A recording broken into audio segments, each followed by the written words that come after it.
আসসালামু আলাইকুম, কেমন আছেন সবাই? আশা করি ভালো আছেন। আজকে আপনাদের সামনে নতুন একটি ভিডিও নিয়ে হাজির হলাম। আজকে আপনাদের সামনে নতুন একটি সমস্যা দেখাবো। আপনারা এই সমস্যাটি যদি আপনাদের মেশিনে হয় তাহলে আপনারা আমার এই ভিডিওটি দেখে সমাধান করতে পারেন। আর তার আগে বলে নেই, যদি আপনি আমার চ্যানেল নতুন হয়ে থাকেন তাহলে প্লিজ আমার চ্যানেলটি সাবস্ক্রাইব করবেন এবং আমাদের একটি ফেসবুক পেজ আছে, ফেসবুক পেজটি আপনারা লাইক দিয়ে পাশে থাকবেন। প্রথমে আপনাদের আমি সমস্যাটি দেখাই।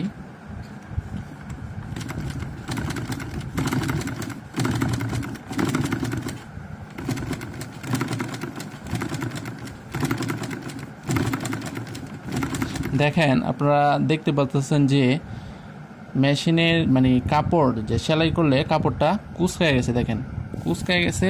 আর যদি আমরা নিচের সেলাইটা দেখি, নিচের সেলাইটা দেখেন খুবই খারাপ। নিচের সেলাইটা একদম খুবই খারাপ আসতেছে। দেখেন একদম খুবই খারাপ। আর উপরের সেলাইটা ভালো না, ফুলে আছে আর কাপড়টা কুঁচকায় গেছে। এখন যদি আপনার মেশিনে এরকম সমস্যা হয় তাহলে আপনি কিভাবে এটা সলভ করবেন এটাই দেখাবো। প্রথমে আপনাদের করতে হবে মেশিনের সেলাই সুন্দর করার জন্য আপনার দুইটা কাজ করতে হয়। একটা হচ্ছে ববিন কেস আর একটা হচ্ছে আপনার এই টেনশন। এই দুইটার মধ্যে হচ্ছে মেশিনের সেলাই সুন্দর হয়, আর পুরা মেশিনে হচ্ছে আপনার সেলাই করে এই দুইটা শুধু সুন্দর করে। তাহলে আমাদের যেহেতু মেশিনের নিচের সেলাই সমস্যা, তাহলে আমাদের দেখতে হবে উপরের টেনশনটা। আমরা দুইটাই দেখব। প্রথমে যদি আমরা ববিন কেসটা দেখি সমস্যা নাই। ববিন কেসটা সুতাটা কেমন আসতেছে, এটা আমরা সুতাটা একটু টান দিয়ে একটু দেখব। যদি মনে করেন অবশ্যই এটা টাইট আসবে।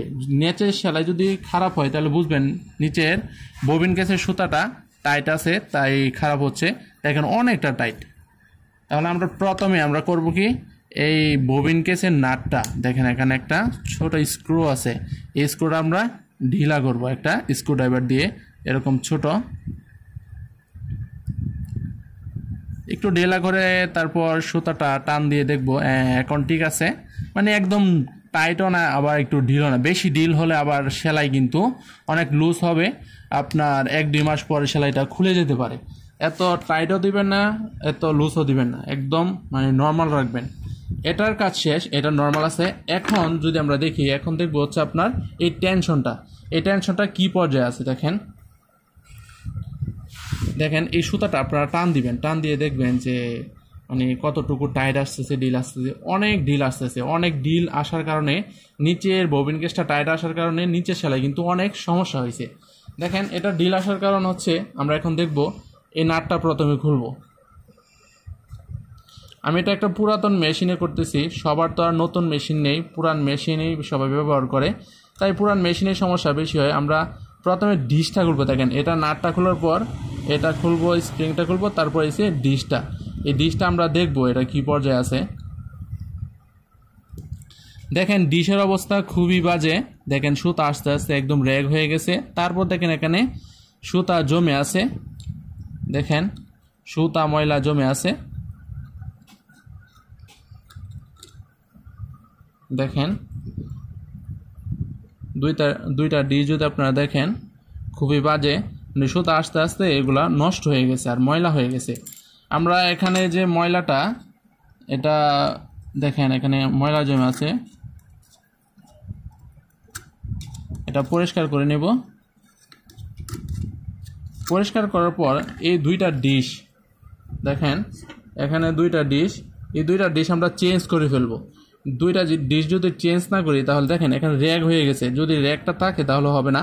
আর যারা আপনার ডিশটা কিনতে পাইতেছেন না, বা মনে করেন এটা অনেক দূরে পাবেন না, তারা এই ডিশটা কি করবেন, আপনার পাকার মধ্যে, আপনার বাসার পাকার মধ্যে এটা এভাবে রাইখা এভাবে ঘষলে আপনার যে সুতার যে র্যাগটা, এই র্যাগটা উঠে যাবে। তাহলে আপনার এটা আবার নতুন করে কাজ করতে পারবেন। আর যারা বাজার কাছে আছে, নতুন পাবেন, তারা অবশ্যই দুইটা ডিশ কিনে আনবেন। এরকম দেখেন নতুন দুইটা ডিশ আপনারা কিনে আনবেন। কিনে আনার পর আপনারা সুন্দর করে আপনার দুইটা পিঠ এভাবে করে সুন্দর করে আবার লাগিয়ে দিবেন। আগে ডিশ লাগাবেন, তারপর হচ্ছে আপনার স্প্রিংটা লাগাবেন, তারপর উপরের কভারটা তারপর আপনারা নাটটা লাগাবেন। এটা বেশি টাইট দিবেন না, বেশি টাইট দিলে সেলাই সুন্দর হবে না, তারপর আবার উপরে সেলাই সমস্যা হবে। এখন আমরা আমাদের কাজ শেষ। এখন আমরা ববিন কেসটা আবার লাগাই। লাগানোর পর আমরা সেলাই করে দেখব যে এখন ঠিক আছে কিনা। এখন আমরা সুতাটা লাগাই দেখি কি অবস্থা মেশিনে। এখন দেখেন সুতা লাগাইছি। সুতা লাগানোর পরে এটা আপনার টাইট ডিল করে দেখবেন, আর সুতাটা একটু একটু টান দিবেন। ববিন কেসটা আমার সুতাটা যতটুক টাইট আসবে এটা এতটুক টাইটই আসবে।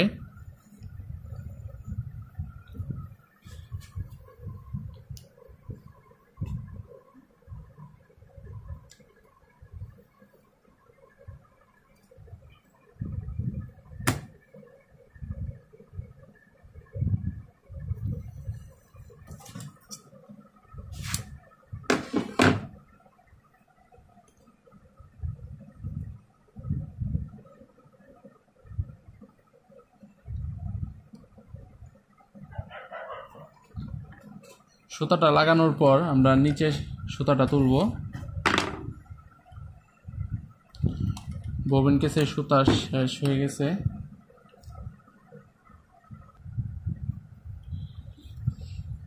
আমরা ববিনে নতুন করে সুতাটাই বললাম। এখন আমরা সেলাই করে দেখি কি অবস্থা।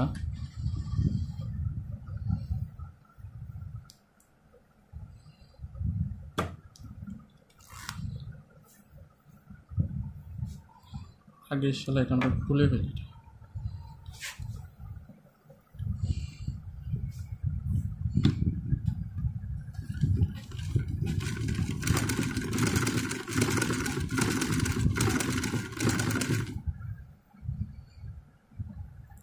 সেলাইটা অনেক বড় দেখে যাচ্ছে, একটু ছোট করি।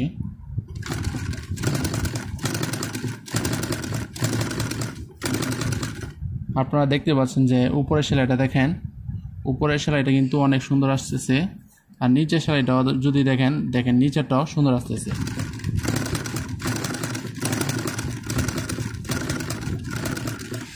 দেখেন উপরের সেলাইটাও সুন্দর আসে, আবার নিচেরটাও, আবার কাপড়ও দেখেন সোজা আছে, এখন আর কুচকায় নাই।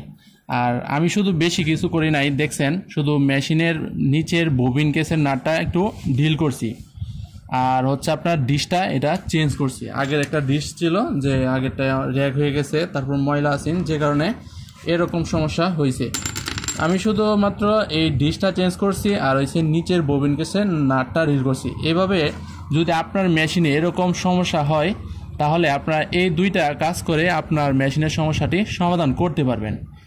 আর আজকের ভিডিও এ পর্যন্তই। পরবর্তী ভিডিও আসা পর্যন্ত আপনারা ভালো থাকবেন, সুস্থ থাকবেন। আসসালামু আলাইকুম।